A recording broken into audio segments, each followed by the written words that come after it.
Transformasi kini dianggap sebagai suatu kemestian dan ia bukan lagi suatu option. Melihat kepada kebelakangan ini, Malaysia daya saingnya semakin menumpul, khususnya jika dibandingkan dengan beberapa negara yang berada di serantau. Justru RMK10 ataupun rancangan Malaysia yang ke-10 digagaskan demi mengembalikan daya saing negara. Apakah perdebatan dan intinya pada malam ini akan memberikan satu suluhan baru rancangan Malaysia ke-10? Bagaimanakah ia akan mengangkat kredibiliti negara? Perdebatannya bermula sekarang.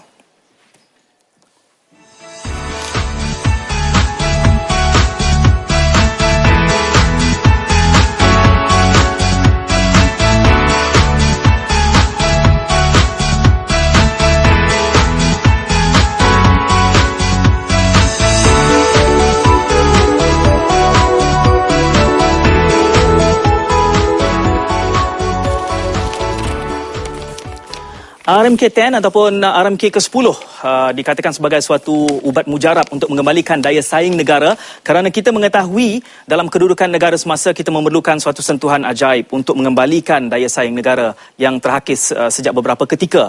Dan antara cabaran utama yang harus ditangani negara adalah kita terperangkap di dalam apa yang disebut sebagai middle income trap, juga kebergantungan kita yang terlalu tinggi kepada sumber petroleum. Justru kita disenaraikan sebagai antara negara yang menghadapi resource curse dan kita juga menghadapi cabaran kerana jumlah subsidi yang sebegitu besar. Antara cabaran utama yang harus ditangani di dalam RMK ke-10 ini.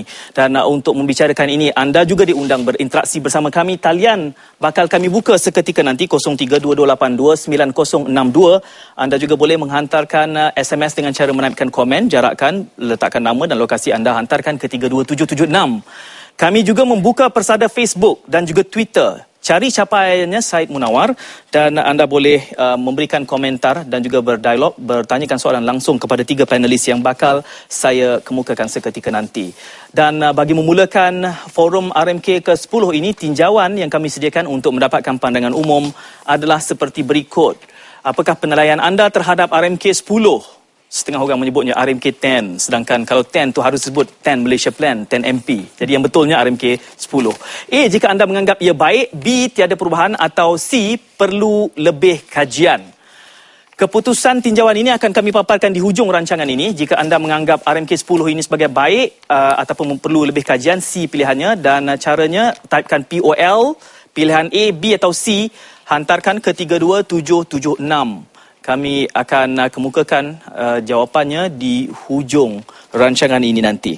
Dan bagi memberikan gambaran dan juga kupasan dalam forum RMK 10 ini, kami bawakan 3 panelis masing-masing agar dapat memberikan pandangan di lapangan. Dan 3 panelis, yang pertama sekali di sebelah kanan saya, tetamu yang tidak asing lagi, Ketua Pengarah MIDA, Datuk Dahlia Baba. Assalamualaikum, Datuk. Assalamualaikum. Terima kasih. Sempat saya tahu Datuk kepenatan sibuk, khususnya selepas menjawab pelbagai persoalan yang berkaitan dengan pelaburan dalam dan luar negara. Jadi sempat juga bersama kami. Terima kasih, Datuk. Di tengah merupakan Datuk Nelson Kwok, merupakan Timbalan Presiden Persatuan Rangkaian Peruncitan Malaysia atau MRCA. Pemilik Nelson, berapa Datuk? 800 outlet seluruh dunia, ya. Plus kad dan okey, dan juga pemilik ladang 600 ekar ladang jagung.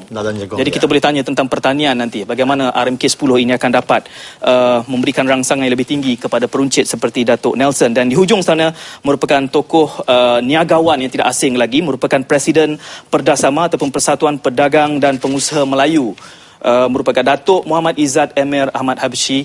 Datuk, Assalamualaikum, Datuk. Waalaikumsalam warahmatullahi wabarakatuh. Datuk mengatakan Perdasama Kumpulan Pedagang dan Peruncit Melayu, pengusaha Melayu antara yang terbesar. Berapa jumlahnya sekarang, Datuk? Sekarang dah menjangkau 14,000 ahli. Alhamdulillah. Jadi mewakili 14,000 orang suara, Datuk, bercakap tentang RMK 10 pada malam ini. Dan memeriahkan studio kami adalah merupakan pelajar-pelajar, sarjana muda dan sarjana, jurusan ekonomi kebanyakannya, ada yang tersenyum dari situ, bersedia untuk bertanya soalan seketika nanti dari UPM, dari UKM dan UIA. Jadi kita bercakap forum pada malam ini berkaitan dengan rancangan Malaysia ke-10. Kalau boleh saya mulakan dengan Datuk Dahlia. Rancangan Malaysia ke-10 ini, pandangan awal Datuk terhadap rancangan Malaysia ke-10 yang baru saja dibentangkan. Pada pandangan saya, rancangan Malaysia ke-10 ini adalah amat memberansangkan sebab terdapat banyak perkara yang diketengahkan yang memerlukan perhatian ramai. Dan juga beberapa langkah yang baru yang diperkenalkan oleh kerajaan